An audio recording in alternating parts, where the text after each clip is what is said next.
میرا سوال یہ ہے کیا بیوی کی زکوٰۃ شوہر ادا کر سکتا ہے؟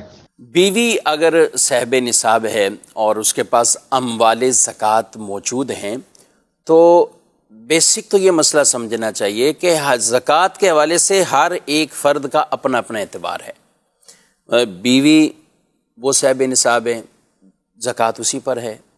اچھا، والدہ ہیں، گھر میں والد ہیں، یہ خود شوہر ہیں اور بھائی ہیں، دیگر گھر کے اندر خواتین ہیں۔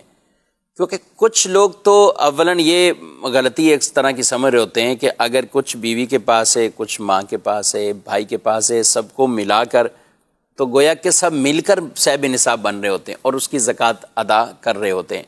تو زکوٰۃ کے جو نصاب کا اعتبار ہے وہ سب کا الگ الگ دیکھا جائے گا، مشترکہ اس طرح سب کو ملا کر وہ ایک صاحب نصاب نہیں بنایا جاتا۔ اچھا، اب بیوی اگر صاحب نصاب ہے، اس کی زکوٰۃ کی ادائیگی کرنی ہے تو شوہر اگر ان کی طرف سے زکوٰۃ دیتے ہیں تو بالکل ادا ہو جاتی ہے، جبکہ یہ بیوی کی اجازت سے ہو رہا ہے، یا دلالتاً ایسا ہے کہ انڈرسٹوڈ ہے کہ ہر سال اسی طرح شوہر ان کی زکوٰۃ ادا کر رہے ہیں، یا گھر کے اندر بالفعل والد صاحب ہوتے ہیں تو وہ دیگر اپنے گھر والوں کی بھی، اسی طرح اپنے بچوں کے جو اموال ہوتے ہیں ان کا حساب کتاب اپنے پاس رکھتے ہیں اور اس طرح ان کی زکوٰۃ وہ ادا کر رہے ہوتے ہیں۔ تو یہ ایک انڈرسٹوڈ سی بات ہے، یعنی یہ بھی اجازت میں ہی آتا ہے۔ ایک ہے اجازت صراحتاً ہونا کہ آپ میری زکوٰۃ دے دیں تو انہوں نے زکوٰۃ ادا کر دی، اور ایک ہے کہ یہ دلالتاً پتہ ہے، انڈرسٹوڈ ہے کہ یہ زکوٰۃ وہ دے رہے ہیں اور ان کی طرف سے زکوٰۃ کی ادائیگی کی جا رہی ہے، تو ٹھیک ہے، یہ بھی ہے۔ لیکن بیسک فرض کس پر ہے؟ یہ بیوی پر یا جس کے پاس وہ اموال ہیں اس پر یہ لازم ہے۔ یہ مسئلہ اس لیے عرض کر رہا ہوں کہ بعض اوقات ہوتا یہ ہے کہ بیوی کی زکوٰۃ اب اتنی بن رہی ہے اور شوہر اس پوزیشن میں نہیں ہے کہ وہ زکوٰۃ کی ادائیگی کرے، لیکن اب بیویاں ان کو کہیں کہ آپ ہمارے اموال کی زکوٰۃ ادا کریں، آپ ہی پیسے ادا کریں۔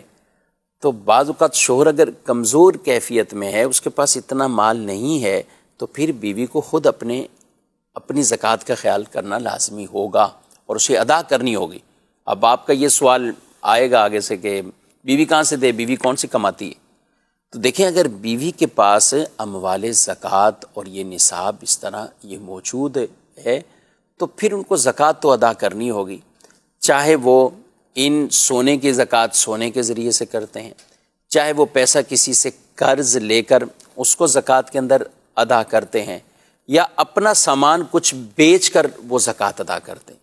یعنی بہر صورت جس پر فریضہ ہے بیسک اسی پر ہے۔ یہ نہیں کہ وہ کہیں کہ یہ شوہر پر فریضہ ہے، بیوی پر ہے تو بیوی کی زکوٰۃ بیوی پر ہے، شوہر ہے تو شوہر کی اپنی زکوٰۃ اس پر ہے۔ تو اس لیے سب کا اولاً الگ الگ دیکھا بھی جائے، اور ساتھ اس میں یہ چیز بھی دیکھ لی جائے کہ زکوٰۃ بیسک جو ہے وہ کس پر بنتی ہے، کس نے ادا کرنی ہے۔ دوسرا خوش دلی سے دے رہا ہے، بالکل دے رہے ہیں، اجازت ہے، زکوٰۃ ادا ہو جائے گی۔ مگر اب وہاں ہمارے پاس کچھ ایسے مسائل آتے ہیں، اس لیے میں عرض کر رہا ہوں کہ کچھ شوہر ایسے ہوتے ہیں کہ وہ کمزور ہیں، مالی طور پہ کمزور ہیں، بیوی اپنے میکے سے یا شادی کے موقع پہ زیورات ہیں، کئی ایسی چیزیں اس کے پاس موجود ہیں، اور شوہر کہتا ہے میری اتنی سیلری ہی نہیں ہے کہ میں زکوٰۃ ادا کروں، میرے پاس اتنی پیمنٹ ہی نہیں ہے، اتنے معاملات نہیں ہے میرے کہ میں زکوٰۃ ادا کروں۔ تو گناہ گار کون ہوتا ہے؟ پوچھ رہے ہوتے ہیں۔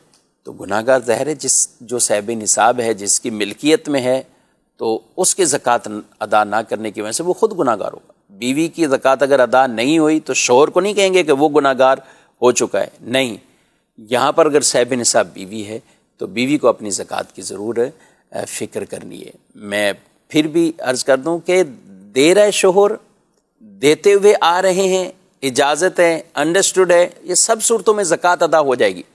لیکن اختلاف جب ہو جائے اور جب یہ معاملہ آ جائے کہ میرے پاس پیسے ہی نہیں، میں کہاں سے زکوٰۃ ادا کروں، اور بیوی کے پاس اموال موجود ہے، تو اب بیوی کو خود اپنے طور پر اس مال کی زکوٰۃ ادا کرنی ہے۔